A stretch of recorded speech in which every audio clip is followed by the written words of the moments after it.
এবার আমি বক্তব্য রাখার জন্য বিনীত অনুরোধ করছি আমাদের সচেতন এবং বক্তব্য রাখার জন্য আজকের দিবসের উপরে অনুরোধ করছি।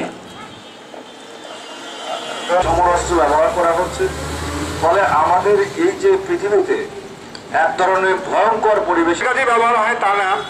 শিল্প কারখানাতে এই গ্যাসের আমাদের গ্যাসটাই শিল্প কারখানাগুলোর জন্য আমি এই ট্রান্সপারেন্সি ইন্টারন্যাশনালের এই উদ্যোগকে স্বাগত জানাচ্ছি। এই ঘটনার পিছনে কিন্তু মূল কারণটি হচ্ছে যে আমরা শিল্প কলকারখানায় যে উৎপাদন করছি, এনার্জি ব্যবহার করে আমাদের পরিবেশকে পরিবেশ সম্মত রাখে, অনেক মাছ বিলুপ্ত পথে।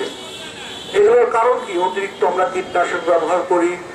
আমরা সম্মানিত সদস্যবৃন্দ, ইএস সদস্যবৃন্দ, টিআইবি কর্মকর্তাবৃন্দ এবং ধন্যবাদ স্যার সংক্ষিপ্ত এবং মূল্যবান বক্তব্য রাখার জন্য। আমরা আজকে এবং আগামীর যে প্রজন্ম, এই যে মানুষ যে প্রজন্ম বা পৃথিবী বলে যে গুরুত্ব দেওয়া প্রয়োজন বলে আমরা মনে করি। সে কারণে এবার টিআইবি ট্রান্সপারেন্সি ইন্টারন্যাশনাল সারা বাংলাদেশে পরিবেশ বান্ধব জ্বালানি ব্যবহার করতে হবে এবং সে জ্বালানি যেখানে